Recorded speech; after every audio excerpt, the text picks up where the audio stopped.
Chapter 27 यात्रा योजनाएं। जब से मैं पिशाच बना हूँ, मैंने पौराणिक कथाओं को और अधिक गंभीरता से लेना शुरू कर दिया है। अक्सर जब मैं अमर के रूप में अपने पहले 3 महीनों को देखता था, तो मैं कल्पना करता था कि मेरे जीवन का धागा भाग्य के करघे में कैसा दिखेगा। कौन जानता था कि यह वास्तव में मौजूद था। मुझे यकीन था कि मेरे धागे का रंग बदल गया होगा। मुझे लगा कि यह शायद एक अच्छे बेज रंग के रूप में शुरू हुआ था, कुछ सहायक और गैर टकराव वाला, कुछ ऐसा जो पृष्ठभूमि में अच्छा लगेगा। अब मुझे लगा कि यह चमकदार लाल रंग का होगा, या शायद चमकता हुआ सोना। मेरे चारों ओर बुना गया परिवार और मित्रों का चित्रपट एक सुंदर, चमकती हुई वस्तु थी, जो उनके उज्ज्वल, पूरक रंगों से भरी हुई थी। मैं अपने जीवन में शामिल किए गए कुछ धागों से आश्चर्यचकित था। गहरे, जंगली रंगों वाले भेड़िए कुछ ऐसे नहीं थे जिनकी मैंने उम्मीद की थी, जेकब, बेशक, और सेठ भी। लेकिन मेरे पुराने दोस्त क्विल और एम्ब्री जेकब के पैक में शामिल होने के बाद कपड़े का हिस्सा बन गए, और यहाँ तक कि सैम और एमिली भी सौहार्दपूर्ण थे। हमारे परिवारों के बीच तनाव कम हो गया, ज्यादातर रेनेस्मी की वजह से। उसे प्यार करना आसान था। सू और लिया क्लियरवाटर हमारे जीवन में घुल मिल गए थे। इसके अलावा 2 और नाम भी थे जिनके बारे में मैंने पहले कभी नहीं सोचा था। ऐसा लगता था कि सू ने चार्ली को काल्पनिक दुनिया में सहज बनाने का जिम्मा अपने ऊपर ले लिया था। वो उसके साथ ज्यादातर दिन कलेन्स के घर आती थी, हालांकि वह यहाँ कभी भी अपने बेटे और जैक के ज्यादातर साथियों की तरह सहज नहीं लगती थी। वो अक्सर बात नहीं करती थी, वो बस चार्ली के आसपास सुरक्षापूर्वक मंडराती रहती थी। जब भी रेनेस्मी कुछ परेशान करने वाला काम करती थी, जो अक्सर होता था, तो वह हमेशा सबसे पहले उसकी तरफ देखता था। जवाब में, सू सेठ को अर्थपूर्ण नज़रों से देखती थी, मानो कह रही हो, हाँ, मुझे इसके बारे में बताओ।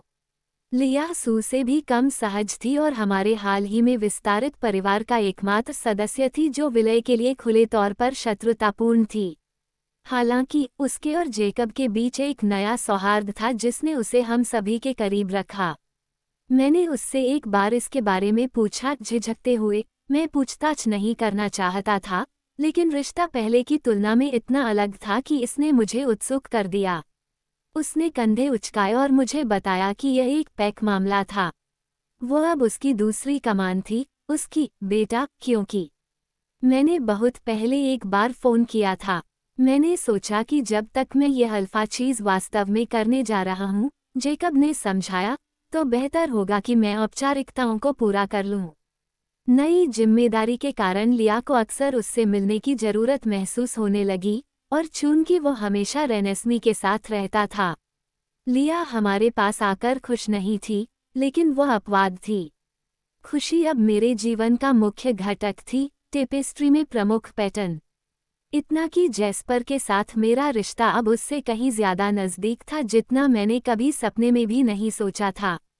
हालांकि पहले तो मैं बहुत परेशान हुआ।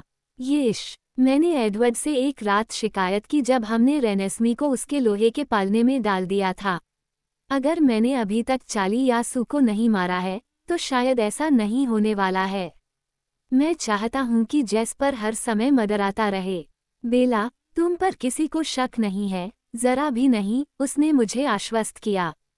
तुम जानती हो कि जैस्पर कैसा है, वह अच्छे भावनात्मक माहौल का विरोध नहीं कर सकता।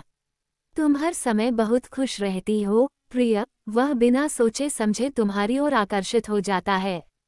और फिर एडवर्ड ने मुझे कसकर गले लगा लिया, क्योंकि इस नए जीवन में मेरे असीम उल्लास से अधिक उसे किसी और चीज़ से खुशी नहीं होती थी।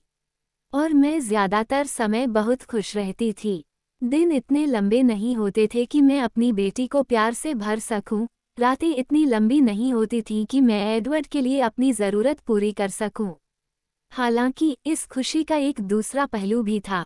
अगर आप हमारे जीवन के ताने बाने को पलट दें, तो मुझे लगता है कि पीछे की तरफ का डिज़ाइन संदेह और डर के धुंधले धूसर रंग में बुना हुआ होगा। रेनेस्मी ने अपना पहला शब्द तब बोला जब वह ठीक 1 सप्ताह की थी। वह शब्द था माँ, जिसने मेरा दिन बना दिया होता, सिवाय इसके कि मैं उसकी प्रगति से इतना भयभीत था कि मैं मुश्किल से अपने जमे हुए चेहरे को उसके सामने मुस्कुराने के लिए मजबूर कर पाया। इससे कोई मदद नहीं मिली कि वो अपने पहले शब्द से लेकर पहले वाक्य तक एक ही सांस में बोलती रही। माँ, दादाजी कहाँ हैं? उसने स्पष्ट, ऊंची आवाज में पूछा था, केवल इसलिए जोर से बोलने की जहमत उठाई क्योंकि मैं उसके कमरे के दूसरी तरफ था। उसने पहले ही रोज़ली से पूछा था, अपने सामान्य या दूसरे दृष्टिकोण से गंभीर रूप से असामान्य संचार के साधनों का उपयोग करते हुए। रोज़ली को जवाब नहीं पता था, इसलिए रेनेस्मी मेरी ओर मुड़ी थी। जब वह पहली बार चली, 3 सप्ताह से भी कम समय बाद, तो यह वैसा ही था।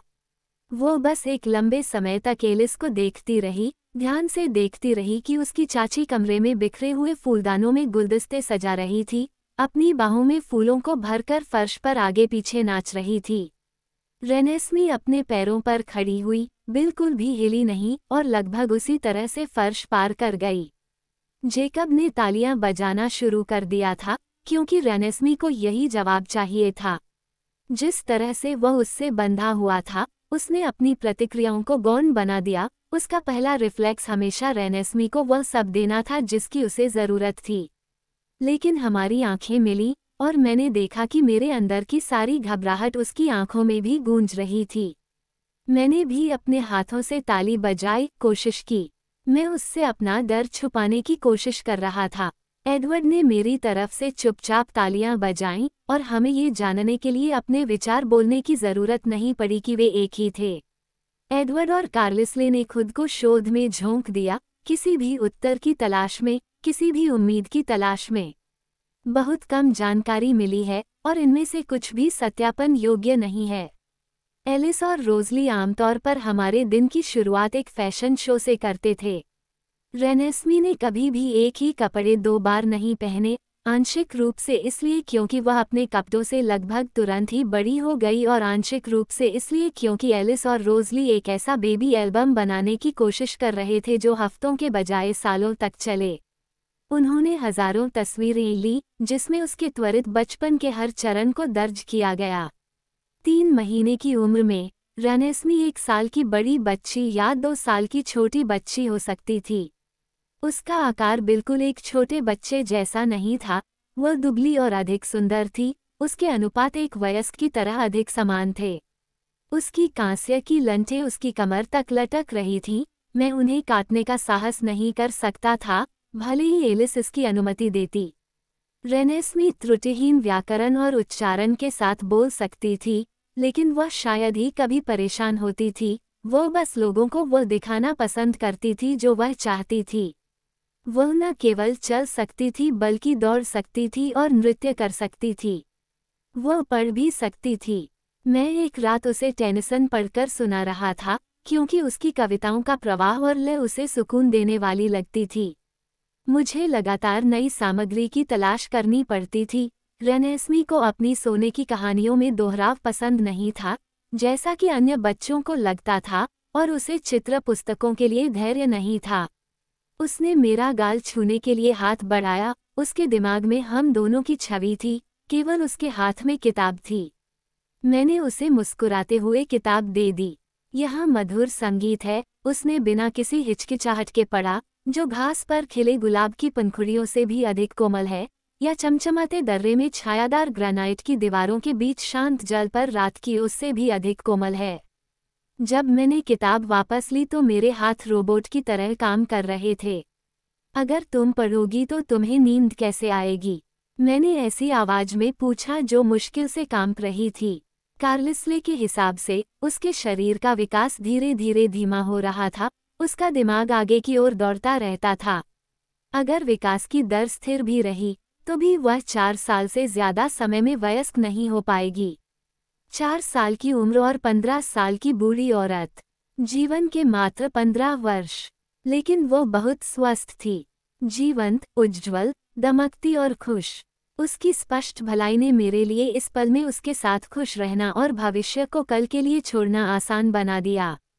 कार्लिसले और एडवर्ड ने भविष्य के लिए हमारे विकल्पों पर हर कोण से धीमी आवाज में चर्चा की, जिसे मैंने सुनने से बचने की कोशिश की। जेकब के आसपास रहने के दौरान उन्होंने कभी ऐसी चर्चा नहीं की, क्योंकि बुढ़ापे को रोकने का एक निश्चित तरीका था, और यह ऐसा कुछ नहीं था जिसके बारे में जेकब उत्साहित हो। मैं नहीं था। बहुत खतरनाक। मेरी सहज प्रवृत्ति ने मुझ पर चिल्लाया। जेकब और रानेस्मी कई मायनों में एक जैसे लग रहे थे, दोनों आधे आधे प्राणी, एक ही समय में दो चीजें।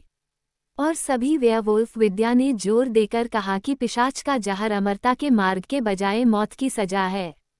कार्लिस्ले और एडवर्ड ने दूर से जो शोध किया था वह समाप्त हो चुका था, और अब हम पुरानी किंवदंतियों को उनके स्रोत तक ले जाने की तैयारी कर रहे थे। हम जा रहे थे वापस ब्राजील में। वहीं से शुरू करते हैं।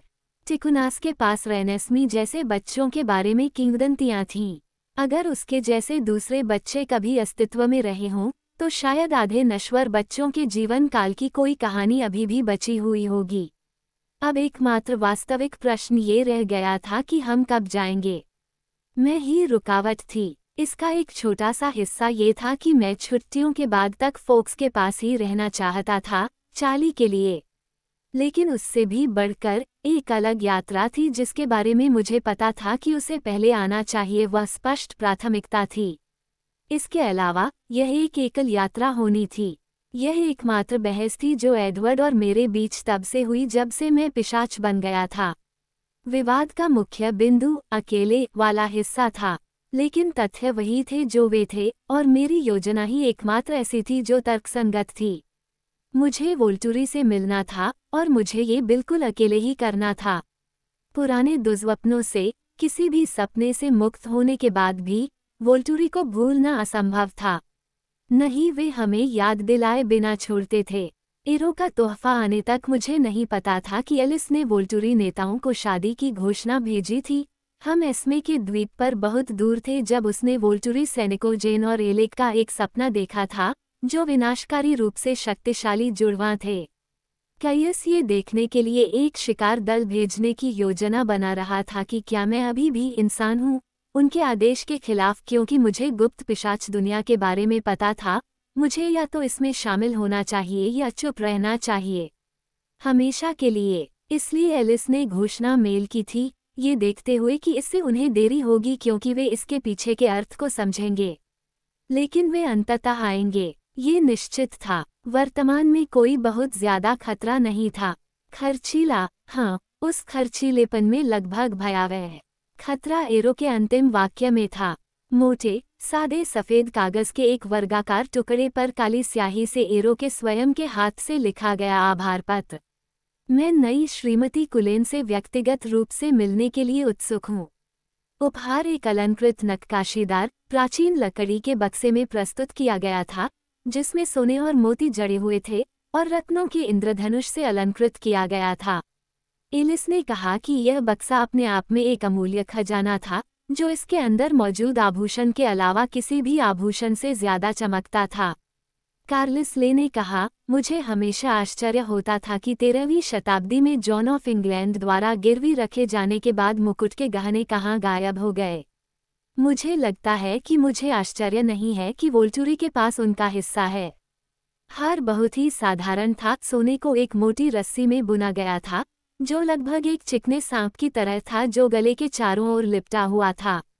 रस्सी से एक गहना लटका हुआ था, एक सफेद हीरा जो गोल्फ की गेंद के आकार का था। एरो के नोट में छिपी हुई याद ने मुझे रत्न से ज्यादा दिलचस्पी दिखाई। वोल्टुरी को ये देखना था कि मैं अमर हूँ, कि कलन वोल्टुरी के आदेशों का पालन कर रहे थे, और उन्हें ये जल्दी देखना था। उन्हें फोक्स के पास जाने की अनुमति नहीं दी जा सकती थी। यहाँ हमारे जीवन को सुरक्षित रखने का केवल एक ही तरीका था।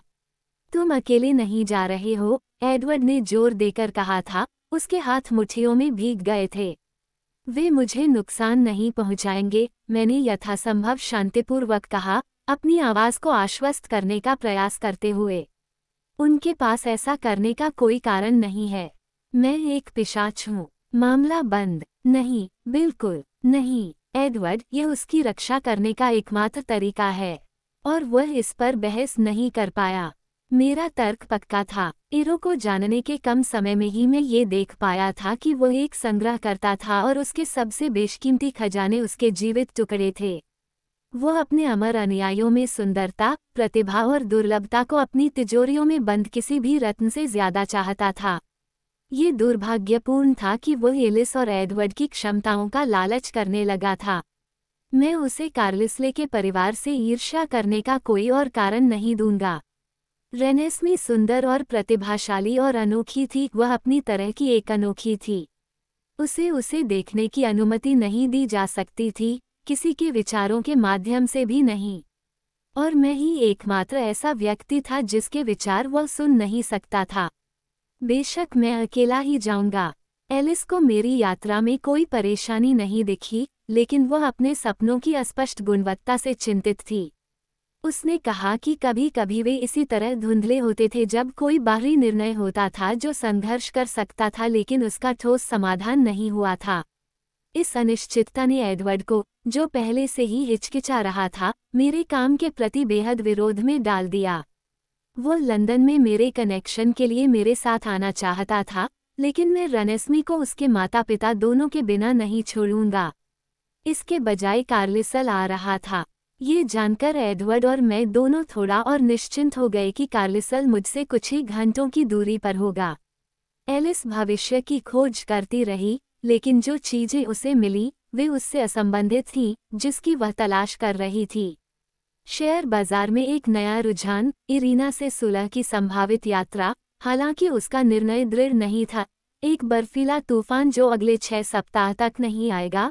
रेनी का फोन। मैं अपनी खराब आवाज का अभ्यास कर रहा था और हर दिन इसमें बेहतर होता जा रहा था। रेनी के ज्ञान के अनुसार मैं अभी भी बीमार था, लेकिन ठीक हो रहा था। हमने इटली के लिए टिकटें रेनेस्मी के 3 महीने पूरे होने के अगले दिन ही खरीद ली थीं। मैंने इसे बहुत छोटी यात्रा के लिए तय किया था, इसलिए मैंने चार्ली को इसके बारे में नहीं बताया था। जेकब को पता था और उसने एडवर्ड के नज़रिए को ध्यान में रखा। हालांकि आज बहस ब्राज़ील के बारे में थी। जेकब हमारे साथ आने के लिए दृढ़ था। हम तीनों, जेकब, रेनेस्मी और मैं, एक साथ शिकार कर रहे थे।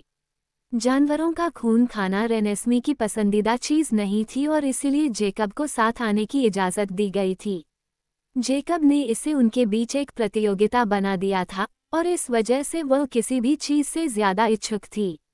रेनेस्मी को इंसानों के शिकार के मामले में अच्छे बनाम बुरे के बारे में पूरी तरह से स्पष्ट था। उसे बस यही लगता था कि दान किया गया रक्त एक अच्छा समझौता है। मानव भोजन से उसे संतुष्टि मिलती थी और यह उसके शरीर के अनुकूल लगता था, लेकिन वह सभी तरह के ठोस भोजन पर उसी तरह से प्रतिक्रिया करती थी जैसे मैंने एक बार फूलगोभी और लीमा बीन्स के साथ की थी। जानवरों का खून उससे बेहतर था, कम से कम। वो एक प्रतिस्पर्धी स्वभाव की थी और जेकब को हराने की चुनौती ने उसे शिकार करने के लिए उत्साहित किया।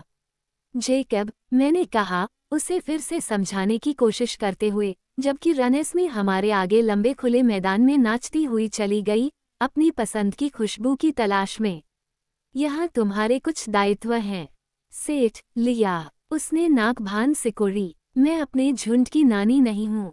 वैसे भी लापुश में उन सभी की जिम्मेदारियां हैं, कुछ कुछ तुम्हारे जैसा। तो क्या तुम आधिकारिक तौर पर हाई स्कूल छोड़ रहे हो?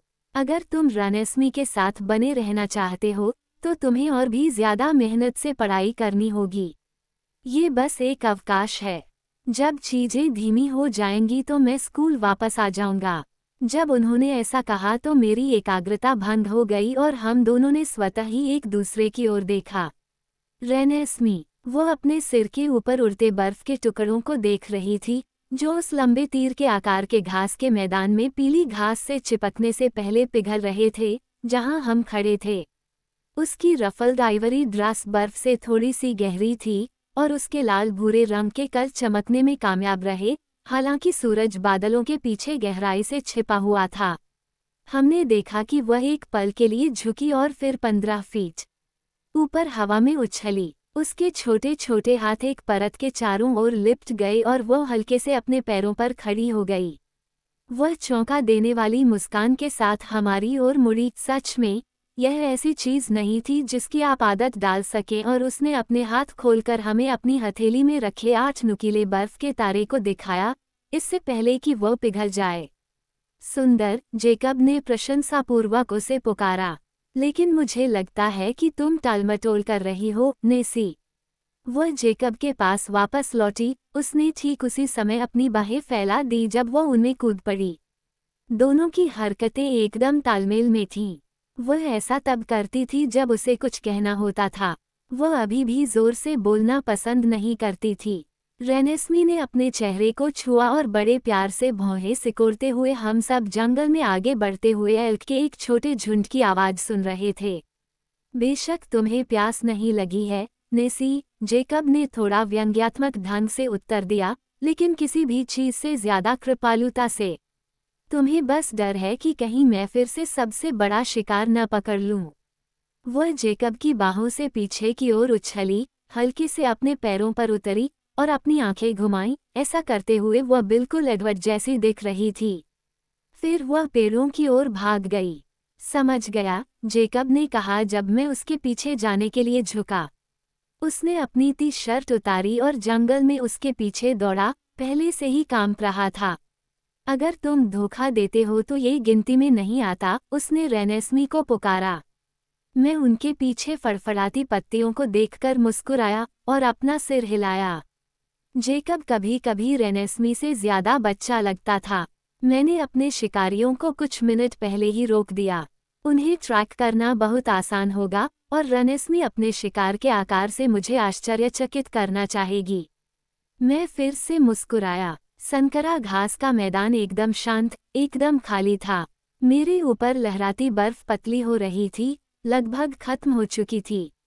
एलिस ने देखा था कि यह कई हफ्तों तक नहीं टिकेगी। आमतौर पर एडवर्ड और मैं इन शिकार यात्राओं पर साथ आते थे, लेकिन एडवर्ड आज कार्लिसले के साथ था, रियो की यात्रा की योजना बना रहा था, जेकब की पीठ पीछे बातें कर रहा था। मैंने भौहें सिकोड़ी। जब मैं वापस लौटूंगा तो मैं जेकब का पक्ष लूंगा। उसे हमारे साथ आना चाहिए।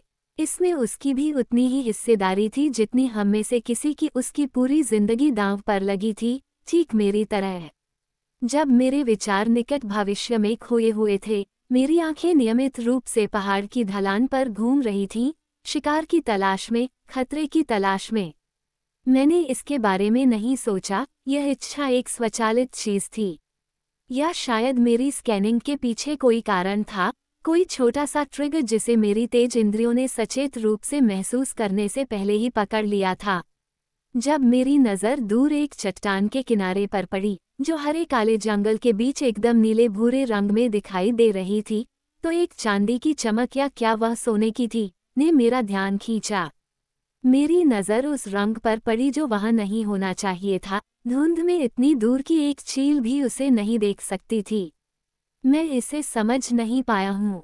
उसने पीछे मुड़कर देखा। ये तो स्पष्ट था कि वह एक पिशाच थी। उसकी त्वचा संगमरमर की तरह सफ़ेद थी, जिसकी बनावट मानव त्वचा से लाखों गुना ज्यादा चिकनी थी। बादलों के नीचे भी वह चमकती थी, कभी कभी तो हल्की सी। अगर उसकी त्वचा उसे नहीं दिखाती तो उसकी स्थिरता उसे पहचान लेती।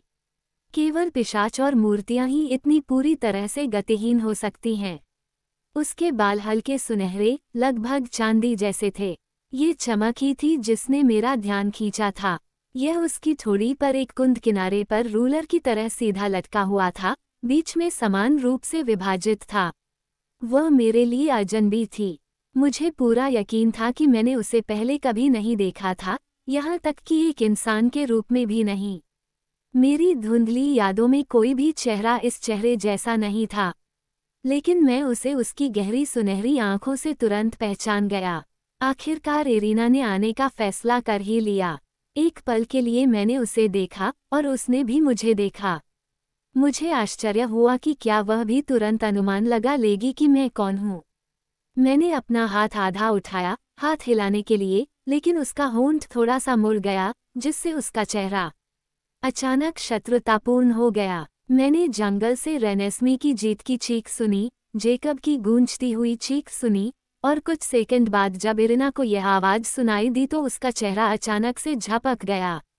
उसकी नज़र थोड़ी सी दाईं ओर मुड़ी और मैं समझ गया कि वह क्या देख रही थी। एक बहुत बड़ा लाल वेयरवुल्फ, शायद वही जिसने उसके लॉरेंट को मारा था। वो हमें कब से देख रही थी। मुझे यकीन था कि वो हमारे स्नेहीपूर्व परिवर्तन को देखने के लिए काफ़ी समय से थी। उसका चेहरा दर्द से तमतमा उठा। मैंने सहज रूप से अपने हाथ आगे करके क्षमायाचना की। वह मेरी ओर मुड़ी और उसके होंठ उसके दांतों पर मुड़ गए।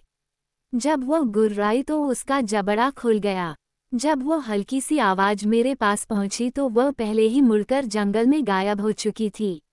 बकवास, मैंने कराहते हुए कहा। मैं रेनेस्मी और जेकब के पीछे जंगल में भागा, उन्हें अपनी नज़रों से ओझल नहीं होने देना चाहता था। मुझे नहीं पता था कि इरिना किस दिशा में चली गई थी या वह इस समय कितनी गुस्से में थी। प्रतिशोध पिशाचों के लिए एक आम जुनून था जिसे दबाना आसान नहीं था। पूरी गति से दौड़ते हुए मुझे उन तक पहुंचने में केवल 2 सेकंड लगे। मेरा तो बड़ा है, मैंने रेनेस्मी को जोर देते हुए सुना जब मैं घनी कटीली झाड़ियों के बीच से उस छोटे से खुले स्थान पर पहुंचा जहां वे खड़े थे। जेकब के कान मेरे हाव भाव को देखते ही चपटे हो गए। वह आगे की ओर झुका, अपने दांत दिखाते हुए। उसका थूथन उसके शिकार के खून से सना हुआ था। उसकी आंखें जंगल को घूर रही थीं। मैं उसके गले में बढ़ती हुई गड़गड़ाहट सुन सकता था। रेनेस्मी जेकब की तरह ही सतर्क थी। अपने पैरों के पास मरे हुए हिरन को छोड़कर वह मेरी प्रतीक्षा कर रही बाहों में कूद गई और अपने उत्सुक हाथों को मेरे गालों पर दबा दिया। मैं ज़रूरत से ज़्यादा प्रतिक्रिया कर रहा हूँ, मैंने उन्हें जल्दी से आश्वस्त किया। मुझे लगता है कि यह ठीक है। रुकिए, मैंने अपना सेल फोन निकाला और स्पीड डायल दबाया। एडवर्ड ने पहली घंटी बजते ही जवाब दिया। जब मैंने एडवर्ड को सारी बातें बताईं तो जेकब और रेनेस्मी ने मेरी बात ध्यान से सुनी। आओ, कार्लिसले को लाओ, मैंने इतनी तेजी से कहा कि मुझे आश्चर्य हुआ कि क्या जेकब मेरे साथ रह पाएगा। मैंने इरिना को देखा और उसने मुझे देखा, लेकिन फिर उसने जेकब को देखा और वह गुस्सा हो गई और भाग गई। मुझे लगता है वह अभी तक यहाँ नहीं दिखी है वैसे भी, लेकिन वो बहुत परेशान दिख रही थी, इसलिए शायद वह आएगी। अगर वह नहीं आती है तो आपको और कार्लिसले को उसके पीछे जाना होगा और उससे बात करनी होगी। मुझे बहुत बुरा लग रहा है, जेकब बड़बड़ाया। हम आधे मिनट में वहां पहुंच जाएंगे, एडवर्ड ने मुझे आश्वासन दिया और मैं उसके दौड़ने से उत्पन्न हवा की सरसराहट सुन सकता था। हम तेजी से वापस लंबे घास के मैदान की ओर भागे और चुपचाप इंतजार करने लगे, जबकि जेकब और मैं किसी ऐसे व्यक्ति की आवाज़ को ध्यान से सुन रहे थे जिसे हम पहचान नहीं पाए थे। हालांकि जब आवाज़ आई तो ये बहुत जानी पहचानी थी।